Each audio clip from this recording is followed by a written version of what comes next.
What's going on, Philadelphia Eagles fans? It's your boy Philly Day One, and Howard Roseman was talking about some of the needs, some of the things he'd be looking for in the draft, in free agency, and corner was one of them. Me myself, I've gotten into some of that search myself. I've seen a couple of corners, did some work on a couple of corners, free agents and draft corners, and I think this draft is pretty big, pretty sizable when it comes to corners.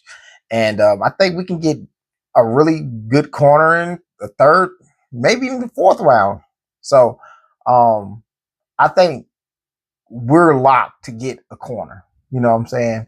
It's some really good corners out there, free agency and in the draft. So um, we'll see what goes on there. A lot of talks about AJ Brown. Like AJ Brown, will we trade him? Won't we trade him? What we gonna do if we trade him? Jeremiah, Daniel Jeremiah was talking to the media, and that came up. What would we do if we trade AJ Brown? Is there anybody that we can have come in and be mini AJ Brown for Devontae Smith? And he had some interesting names to put out there. And I got the video, man. We'll sit there and watch it.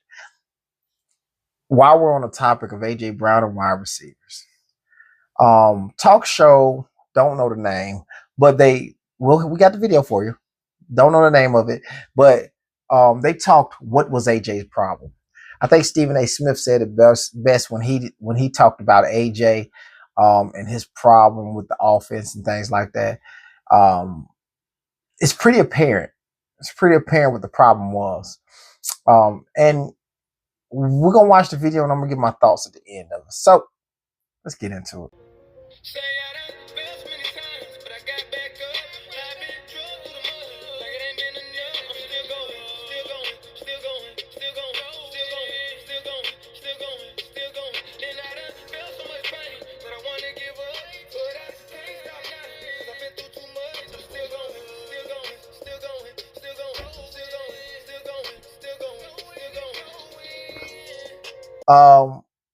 Howie Roseman was talking corners, defensive backs, and Cooper DeJean came in.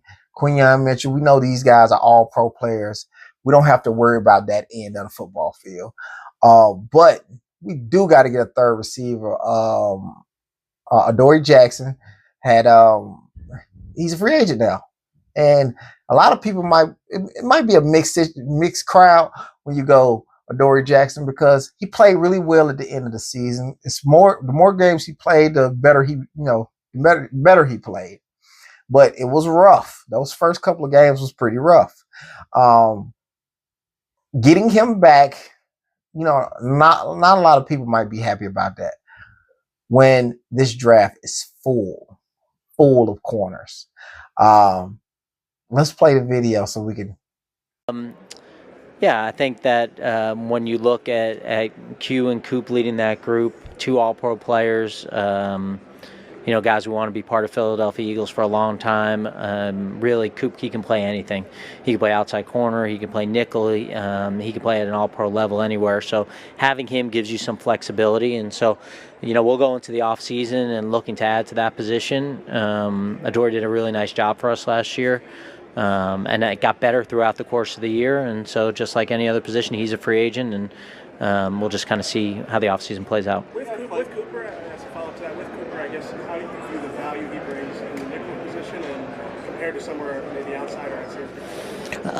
Elite player at the nickel position. And so when you have someone who's elite at something, and you move him, he could be elite as an outside corner too. But when he's able to affect the run game, he's able to affect the pass game, the screen game from there, and you just see the difference that he makes in that role. And then when he plays outside, very little separation.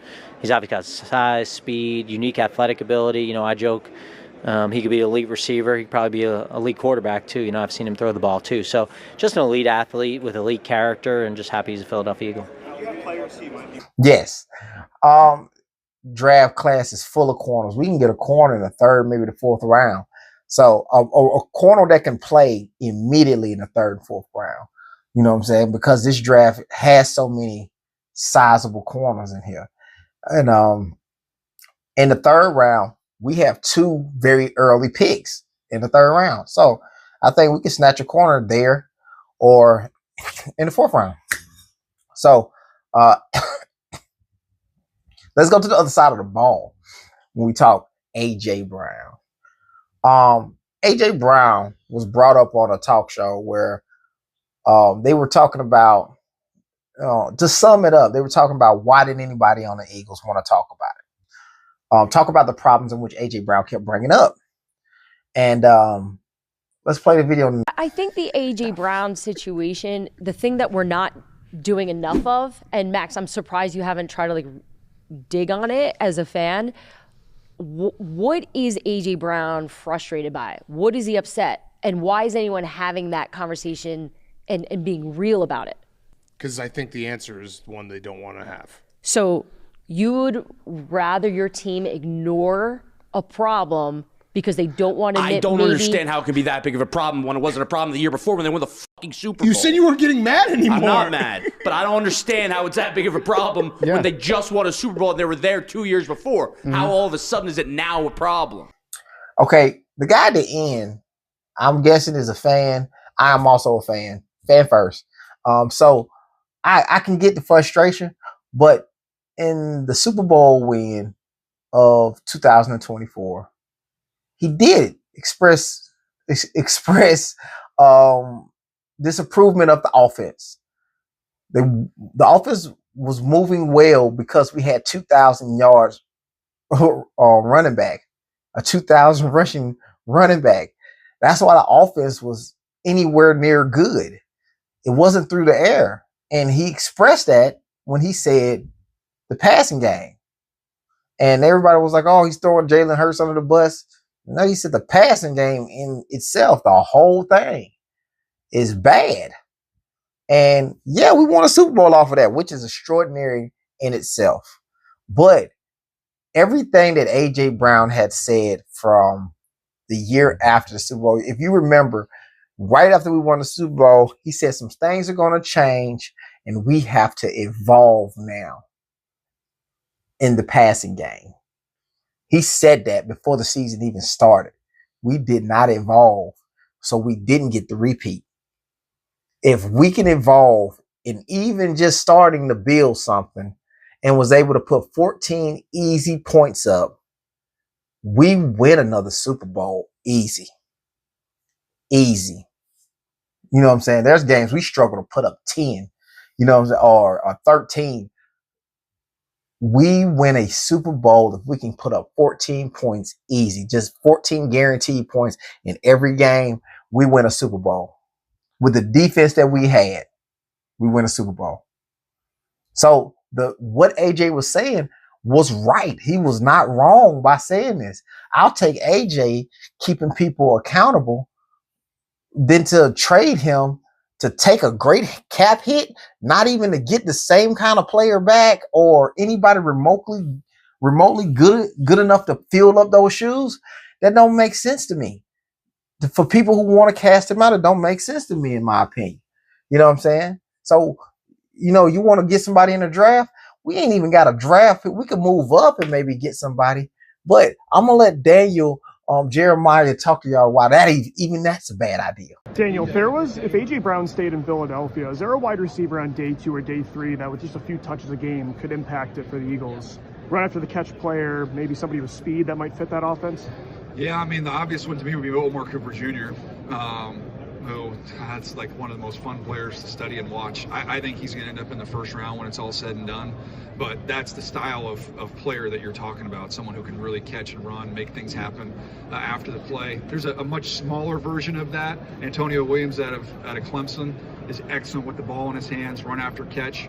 I think he's a really intriguing player in that mix as well. So it's a long list of receivers, but I will say, I mean, AJ's 225 pounds and moves like that. You don't usually find a lot of those guys on a yearly basis, so it's going to be a little hard. If you're a GM, Jeremiah said that there's no AJ Browns, though he threw out some good names out there, which I will go check out just for the heck of it, man, because I like football. But he threw out some names that was pretty good, and Let's be honest. There's no AJ Browns in this draft. There's no AJ Browns in free agency. There's like one AJ Brown, and we got him. What's the problem? Because he want to hold people accountable. You need people. That's how you build a dynasty. You hold people accountable. I wouldn't change AJ Brown for the world, bro. And I hope that we can. Don't nobody give up nothing crazy. For him to go over there and take all that accountability with somebody else. We need somebody to hold this team accountable. Because Nick Sirianni won't do it. Nick Sirianni won't do it. So we need players to hold each other accountable. So that's all I got, man. Like, comment, subscribe, turn those post notifications on so y'all won't miss no video. And we out. Let's go, Birds.